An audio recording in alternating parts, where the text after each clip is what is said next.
रात के 3 बजे का समय था। गांव के बाहर स्थित कालिया हवेली हमेशा से खौफ का प्रतीक रही थी। कहते हैं वहां रहने वाले हर इंसान का अजीब ढंग से अंत हो गया। लोग दावा करते थे कि हवेली में एक साया रहता है जो न तो पूरी तरह भूत है और न ही पूरी तरह इंसान। रवि, एक उत्साही पत्रकार, इन अफवाहों की सच्चाई जानने के लिए गांव आया। वह खुद को निडर मानता था। कोई भूत वूत नहीं होता, उसने गांव वालों से कहा। गांव के बुजुर्ग बाबा ने उसे चेताया, बेटा वहां जाने की कोशिश मत करना, उस साए से बच पाना नामुमकिन है। लेकिन रवि ने बाबा की बातों को अनसुना कर दिया। रवि रात को अकेला हवेली में गया। हवेली में घुसते ही उसे अजीब सी ठंड महसूस हुई। दीवारों पर जाले, बिखरे हुए फर्नीचर और खिड़कियों से आती सरसराती हवा ने माहौल को और डरावना बना दिया। तभी उसने एक धीमी, रहस्यमय आवाज सुनी, कौन हो तुम जो मेरे क्षेत्र में आया है? रवि ने पलटकर देखा पर कोई नहीं था। अचानक एक छाया दीवार से उभरकर उसकी ओर बढ़ने लगी। उसकी आंखें लाल थीं और उसके चेहरे पर गुस्से की लहर थी। तुम्हें यहाँ नहीं आना चाहिए था, साये ने कहा। साया रवि पर झपटा, लेकिन रवि ने हिम्मत दिखाते हुए उससे बात करने की कोशिश की। उसने पूछा, तुम कौन हो? तुम क्या चाहते हो? साया थम गया और बोला, मैं वो हूँ जो न मर सका और न ही जी सका। मैं तुम्हारे जैसे इंसानों की गलतियों का शिकार हूँ। फिर साये ने अपने अतीत की कहानी बताई। वह कभी एक इंसान था जिसका नाम अर्जुन था, लेकिन हवेली के लालच और गहरे रहस्यों ने उसे इस स्थिति में पहुंचा दिया। रवि ने महसूस किया कि साया सिर्फ भूत नहीं था, उसमें कुछ अलौकिक शक्ति थी। वह अपने सामने की हर चीज को नियंत्रित कर सकता था। हवेली का हर दरवाजा, हर दीवार उसकी मर्जी से चलती थी। रवि ने साये से पूछा, क्या तुम्हें इस स्थिति से आजाद किया जा सकता है? साया हंस पड़ा, यह एक अंतहीन चक्र है। मुझे आजाद करने वाला खुद मेरी तरह बन जाएगा। जैसे जैसे रात बढ़ी, रवि को साये के इरादे समझ में आने लगे। साया न केवल उसे डराना चाहता था, बल्कि उसे अपने जैसा बनाना भी चाहता था। रवि ने वहां से भागने की कोशिश की, लेकिन हर बार वह वहीं लौट आता जहां से भागने की शुरुआत की थी। हवेली में समय और स्थान का कोई अस्तित्व नहीं था। साया धीरे धीरे उसकी आत्मा पर कब्जा करने लगा। रवि अब फंस चुका था। उसकी घड़ी रुक गई थी। उसे समझ नहीं आ रहा था कि समय आगे बढ़ रहा है या नहीं। साये की हरकतें और भी डरावनी हो गईं। दीवारों से अजीब चेहरों की आकृतियां निकलने लगीं। हर चेहरा दर्द में चिल्ला रहा था, जैसे वह भी कभी इंसान रहे हों। रवि ने हिम्मत जुटाकर सवाल किया, ये कौन है? साया मुस्कुराया और बोला, ये वे लोग हैं जो मुझसे बचने की कोशिश में खुद मेरे जाल का हिस्सा बन गए। हर आत्मा जो इस हवेली में आती है वह मेरी शक्ति को बढ़ाती है। रवि ने महसूस किया कि अगर वह अब नहीं लड़ेगा तो उसकी आत्मा भी इन चिल्लाते चेहरों में बदल जाएगी। उसने अपने कैमरे को उठाया और साये की तस्वीर खींचने की कोशिश की। कैमरे की फ्लैश ने अजीब रोशनी पैदा की, जिससे साया थोड़ा पीछे हट गया। क्या इंसान का यह खिलौना मुझसे लड़ने की हिम्मत करेगा? साये ने हंसते हुए कहा। लेकिन रवि को एक चीज समझ में आई, साये को प्रकाश पसंद नहीं। वह अंधेरे का प्राणी था। रवि ने भागने का एक आखिरी प्रयास किया। उसने अपने बैग में पड़ी माचिस निकाली और चारों ओर आग लगाने की कोशिश की। हवेली ने तुरंत प्रतिक्रिया दी। दीवारें हिलने लगी, फर्श टूटने लगा और साया पूरी ताकत से चिल्लाया, तुमने ये गलती क्यों की? जैसे ही आग फैलने लगी, साये का आकार बिखरने लगा। लेकिन इससे एक और रहस्य उजागर हुआ। हर बार जब साया कमजोर पड़ता तो हवेली के अंधेरे में एक और साया बन जाता। अब रवि के सामने 5 साये खड़े थे। उन्होंने उसे घेर लिया और बोले, अब तुम भी हमारे जैसे बनोगे। रवि को एहसास हुआ कि वह अपनी लड़ाई हार चुका है। हवेली उसे खींचने लगी। उसका शरीर धीरे धीरे हवा में उठ गया और उसकी आत्मा को साये ने निगल लिया। लेकिन कहानी यहाँ खत्म नहीं हुई। अब रवि भी एक नया साया बन चुका था। हवेली शांत हो गई। दीवारों से चिल्लाते चेहरे गायब हो गए। रवि का कैमरा जमीन पर गिरा हुआ था, जिसमें अब भी उसकी खींची तस्वीरें थीं। हवेली ने उन तस्वीरों को छिपा लिया। कुछ दिनों बाद एक और पत्रकार मीरा रवि की तलाश में उस गांव में पहुंची। उसने आखिरी बार रवि को कालिया हवेली जाते हुए देखा था। गांव वालों ने मीरा को रोका, उधर मत जाना। रवि तो क्या, वहां से कोई वापस नहीं आता। मीरा ने जवाब दिया, मैं सच्चाई जानने आई हूँ। रात होते ही मीरा हवेली के पास पहुंची। जैसे ही उसने कदम रखा, हवेली के दरवाजे अपने आप खुल गए। अंदर से एक साये की धीमी आवाज आए, आओ, हम तुम्हारा इंतजार कर रहे थे। मीरा ने जैसे ही हवेली में कदम रखा, उसे महसूस हुआ कि यह जगह किसी और ही दुनिया से जुड़ी हुई है। दीवारों पर उभरी अजीब आकृतियां, फर्श से उठती धुंध और हर ओर छाई गहरी खामोशी ने उसे अंदर तक झकझोर दिया। वह रवि की तस्वीरें और रिकॉर्डिंग खोजने के लिए इधर उधर देखने लगी। लेकिन तभी उसने एक पुरानी किताब देखी। किताब के पन्ने खुद ब खुद पलटने लगे और उसमें लिखे अक्षर चमकने लगे। उसमें लिखा था, कालिया हवेली न केवल एक शापित स्थान है, बल्कि यह अंधकार का एक द्वार है। हर आत्मा जो यहाँ आती है उसे अपने अंदर समेटकर यह और अधिक शक्तिशाली होती जाती है। मीरा को अब एहसास हुआ कि यह केवल एक भूतिया जगह नहीं थी, बल्कि एक जिंदा प्राणी थी। किताब के पन्नों से पता चला कि हवेली को सैकड़ों साल पहले एक जादूगर ने बनाया था। वह अमरता की तलाश में था। उसने काले जादू का सहारा लिया और एक ऐसा द्वार खोला जो इंसानी और भूतों की दुनिया को जोड़ता था। लेकिन जादू उल्टा पड़ गया। वह अमर तो हुआ, पर उसका शरीर नष्ट हो गया और उसकी आत्मा हवेली का हिस्सा बन गई। उस दिन से हर आत्मा जो हवेली में प्रवेश करती है उसी चक्र में फंस जाती है। मीरा ने किताब को पढ़ते हुए साए की आहट महसूस की। उसकी सांसें तेज हो गईं। तभी चारों ओर से साए प्रकट हुए। उनके बीच रवि का साया भी था।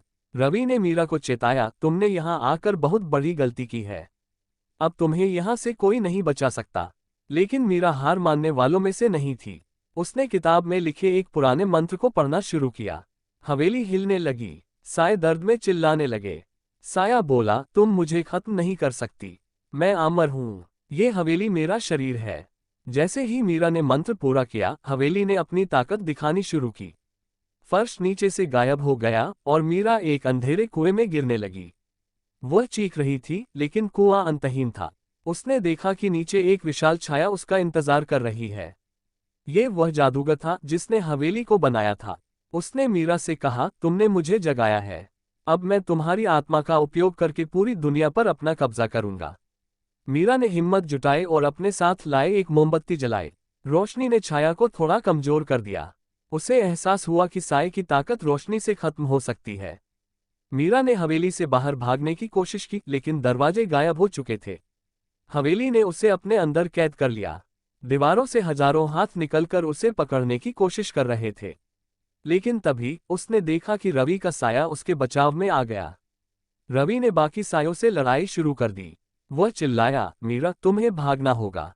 मैं तुम्हें समय दूंगा। मीरा ने किताब से आखिरी मंत्र पढ़ा। हवेली की दीवारें टूटने लगीं। साए चिल्ला रहे थे, लेकिन जैसे ही वह बाहर भागने के करीब पहुंची, हवेली ने खुद को बंद कर लिया। मीरा ने सोचा कि वह बच गई है, लेकिन उसने महसूस किया कि उसकी छाया अब उसकी अपनी नहीं थी। उसकी छाया का रंग गहरा और भयानक हो चुका था। वह उसकी हर हरकत का पीछा कर रही थी, जैसे वह एक अलग जीव हो। मीरा ने गांव लौटकर सबको कहानी सुनाई, लेकिन कोई उसकी बात मानने को तैयार नहीं था। तभी उसने महसूस किया कि साए ने उसे पूरी तरह नहीं छोड़ा है। वह हर रात उसकी खिड़की पर दस्तक देता और कहता, तुम्हारा चक्र अब शुरू हो चुका है। तुम भी हमारी तरह बनोगी। डॉक्टर समीर राठी, एक प्रख्यात वैज्ञानिक और पैरासाइकोलॉजिस्ट, मीरा के अनुभव सुनकर गांव में आता है। उसका उद्देश्य था अंधविश्वास और विज्ञान के बीच का सच ढूंढना। वह मानता था कि हर भूतिया घटना का कोई वैज्ञानिक आधार होता है। समीर ने मीरा से मुलाकात की और उसके भीतर की बेचैनी को महसूस किया। उसकी आंखों के नीचे गहरे काले घेरे, कपकपाती आवाज और कभी कभी हवा में घूरना, ये सब संकेत थे कि मीरा अब सामान्य इंसान नहीं रही।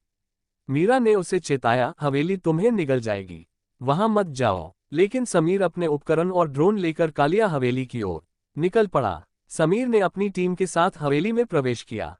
उसने ड्रोन को चारों ओर उड़ाया, दीवारों और फर्श की संरचना को स्कैन किया। उसकी डिवाइस ने अजीब ऊर्जा संकेत रिकॉर्ड किए।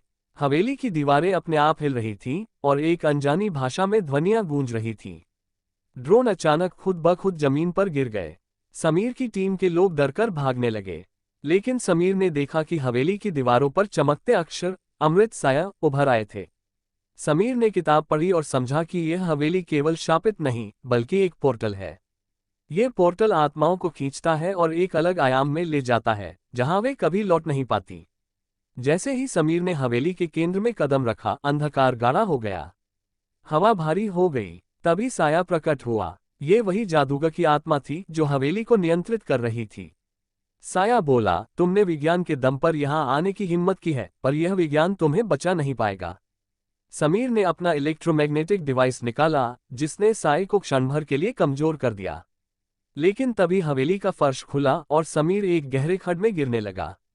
समीर को लगा कि उसकी मौत निश्चित है, लेकिन वह एक विशाल खाली स्थान पर उतरा। चारों ओर अंधेरा था और दूर दूर तक चीखें गूंज रही थीं। उसने देखा कि वहां हजारों आत्माएं कैद थीं। उनमें से एक रवि था। समीर, तुमने यहां आकर बहुत बड़ी गलती की है। रवि, क्या ये सब सच है? ये केवल सच नहीं, ये तुम्हारे अंत की शुरुआत है। यहां से कोई नहीं लौटता। समीर ने देखा कि यह खड्ड दरअसल साय की ताकत का स्रोत था। यहाँ कैद हर आत्मा उसकी शक्ति को बढ़ा रही थी। समीर ने कैद आत्माओं को देखा और समझा कि यदि वे विद्रोह करें तो साय को हराया जा सकता है।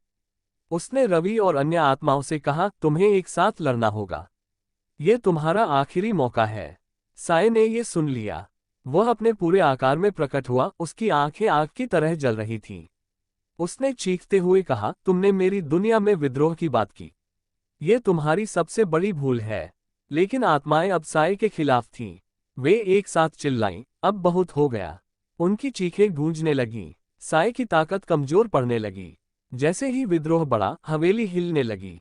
हर दीवार टूटने लगी। समीर ने देखा कि यह केवल हवेली को नहीं, बल्कि पूरे समय और स्थान को बदल रहा था। अचानक समीर बाहर खेतों में जागा। हवेली गायब हो चुकी थी।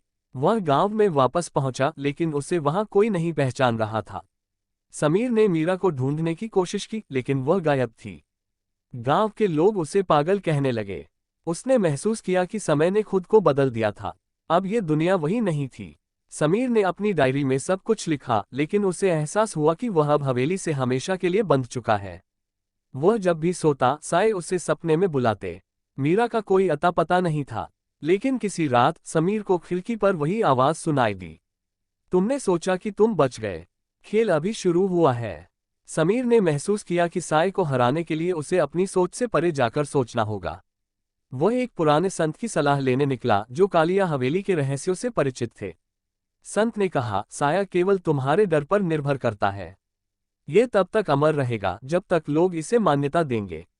इसे खत्म करने का एकमात्र तरीका है भूल जाना। समीर ने सवाल किया, भूल जाना? ये कैसे संभव है? ये हर किसी की यादों में है।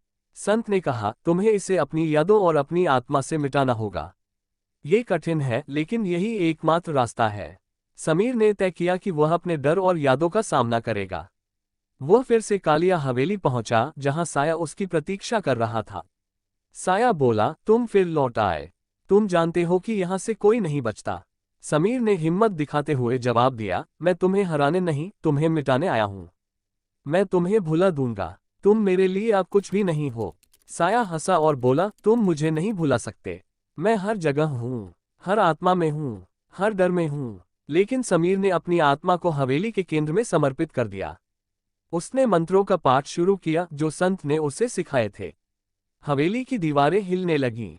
साय की शक्ति कमजोर पड़ने लगी। जैसे ही समीर ने अपनी अंतिम सांस ली, हवेली टूटने लगी। साया चिल्ला रहा था, तुमने मुझे नहीं हराया, मैं वापस आऊंगा। हवेली के साथ साया भी मिट गया। गांव में सब कुछ सामान्य हो गया। लोग हवेली का नाम भूलने लगे। समय ने खुद को बदल लिया और समीर का नाम भी कहीं खो गया। लेकिन एक रात, एक नए गांव में, एक और वीरान हवेली की दीवारों पर वही शब्द उभरे। कहानी आपको कैसी लगी कमेंट में हमें जरूर बताएं, और इस तरह की कहानी के लिए हमारे चैनल को लाइक और सब्सक्राइब करें, ताकि हमारी अगली वीडियो आप तक सबसे पहले पहुंचे। जय हिंद।